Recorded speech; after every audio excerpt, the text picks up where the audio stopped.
Au secours! Aidez-moi!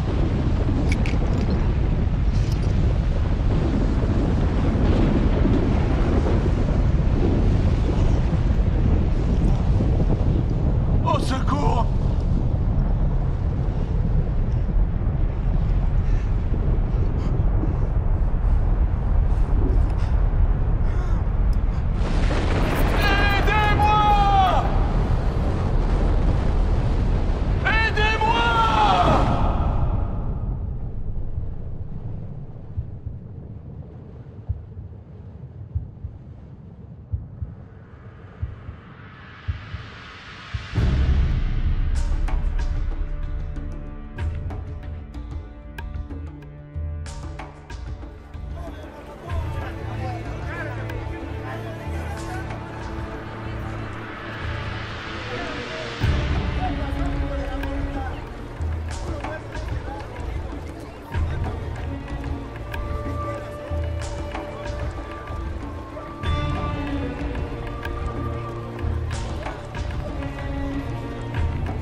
L'aumône.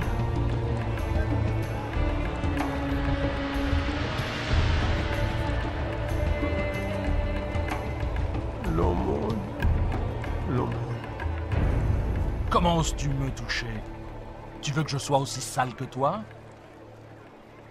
Je ne devrais même pas te permettre de mendier à ma porte. Pardonne-moi, Seigneur. Pardonne-moi, je n'ai pas mangé depuis des jours. Je me demandais si je pourrais avoir un peu des miettes qui tombent de ta table. Des miettes qui tombent de ma table. Mais alors, que mangeront les chiens? Mes affaires m'attendent. Brûlez-moi ça, c'est infecté.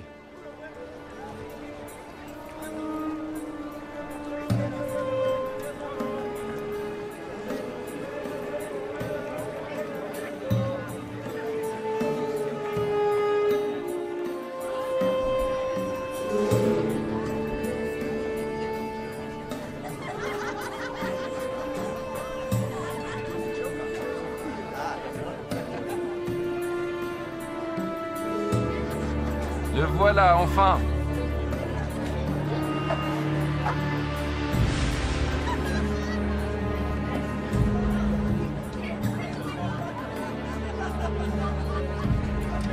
Mon frère préféré. Que me veux-tu cette fois? Nous avons dépensé sans compter. Je le vois bien. Il y avait un homme riche qui était vêtu de pourpre et de fin lin et qui menait joyeuse et brillante vie.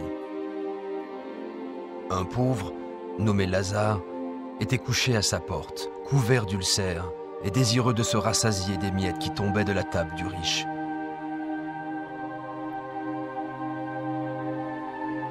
Et même les chiens venaient lécher ses ulcères. Oh. Oh. Oh. Oh. Dieu, aide-moi. Pourquoi? Pourquoi? Pourquoi?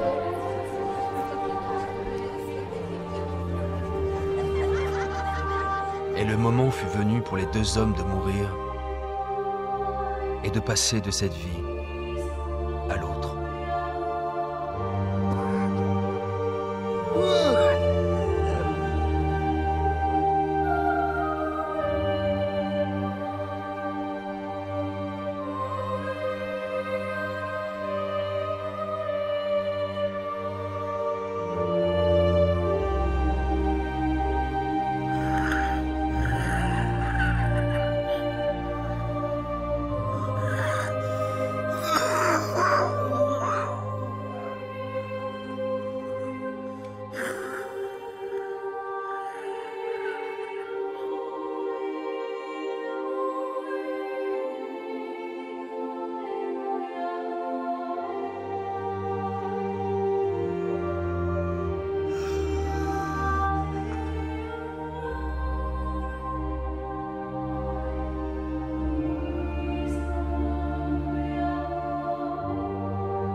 Aidez-moi!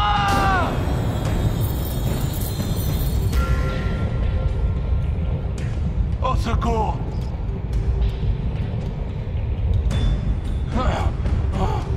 Aidez-moi! Ah!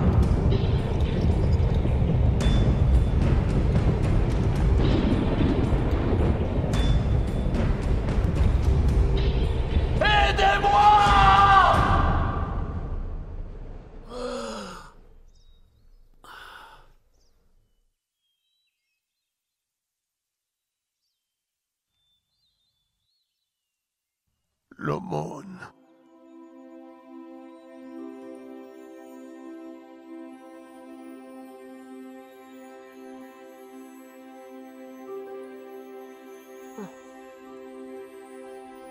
Bienvenue. Père Abraham. Oui. Oui, je suis Abraham. Ah, Bienvenue au paradis. paradis. Oui, Lazare. Paradis!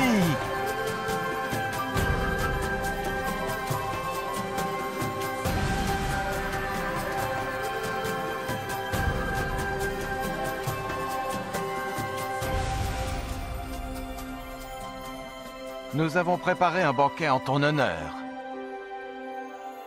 Oui, oui, viens.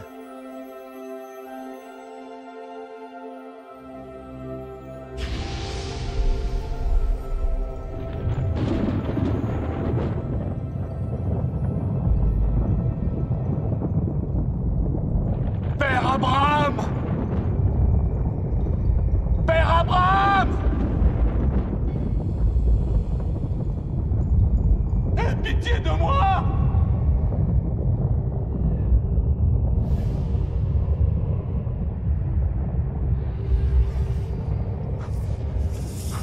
Je t'ai vu avec Lazare!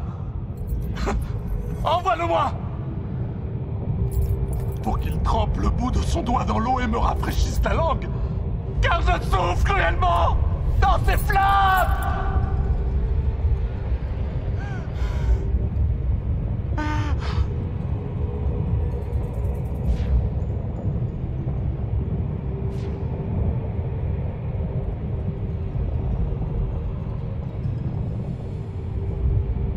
Fils, souviens-toi que tu as reçu tes biens pendant ta vie.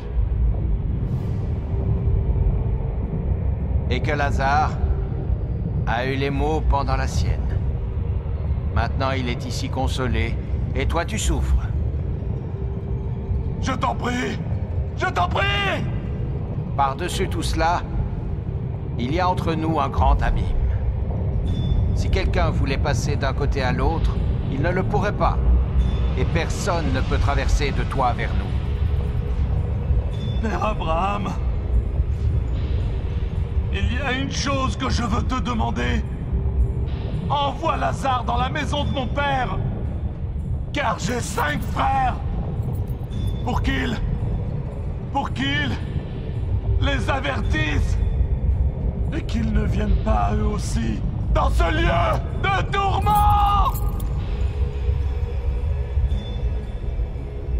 Ils ont Moïse. Ils ont les prophètes. Laisse tes frères les écouter. Non. Non. Mais si quelqu'un des morts va vers eux, ils se repentiront. Non, s'ils n'écoutent pas Moïse et les prophètes, ils ne se laisseront même pas persuader par quelqu'un qui ressusciterait des morts. Je t'en prie. Non. Je t'en prie. Non. Je t'en prie. Non.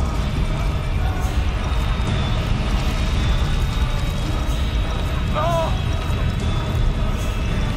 Non.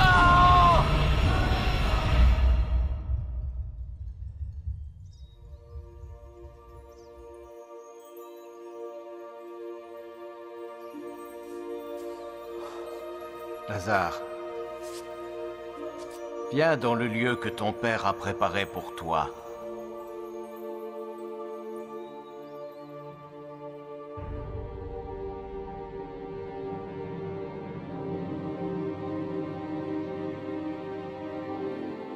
Maintenant, nous pouvons diviser ses biens. Nous serons tous riches. C'est ce qu'il aurait voulu. Où crois-tu qu'il soit maintenant? Il était riche dans cette vie. Je suis sûr qu'il l'est aussi dans l'autre.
Je suis Lazare, dont parle la Bible. Vous en apprendrez plus sur moi et cette histoire dans Luc 16, chapitres 19 à 31. Qu'avez-vous appris de cette histoire?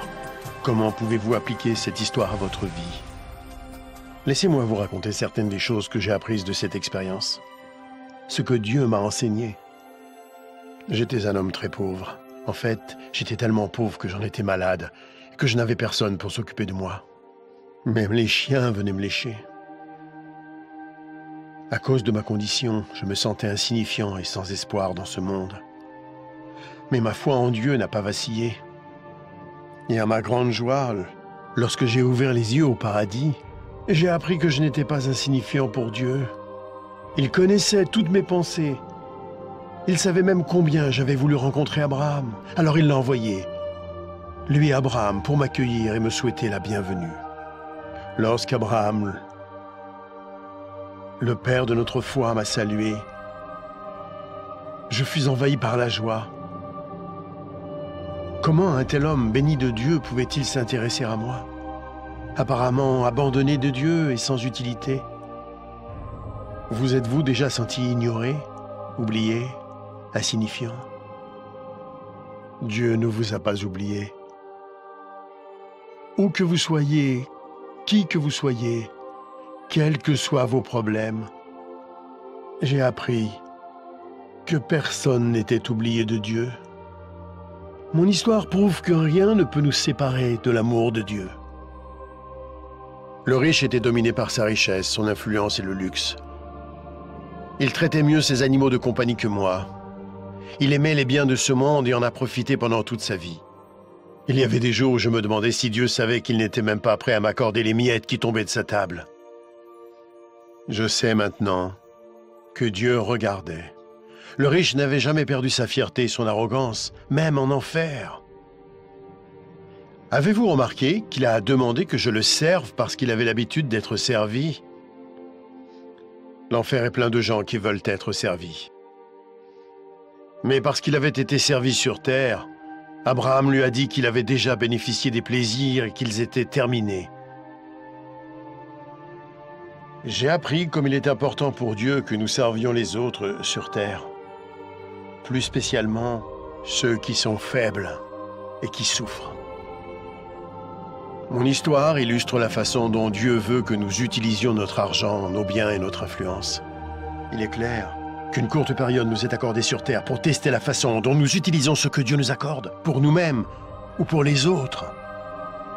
Ce n'est pas faux d'avoir des biens ou d'être pauvre. Ce qui est faux, c'est de refuser de servir les autres. Jésus-Christ a dit que même lui était venu servir, non pour être servi. Si vous utilisez l'argent et tout ce que Dieu vous a donné pour servir les autres, il sera satisfait, quoi que vous possédiez. Vous pouvez vous interroger sur l'enfer et le paradis, et sur ce qui arrivera après votre mort. Christ viendra au dernier jour pour juger le monde. Le jour du jugement, le méchant sera envoyé en enfer, un lieu de tourment terrible et infini. Mais le juste sera emmené au paradis, un lieu glorieux et heureux où il sera pour toujours auprès du Seigneur Jésus-Christ. Il y a tellement d'autres choses que Dieu veut nous apprendre. Notre prochaine histoire va poursuivre cette aventure.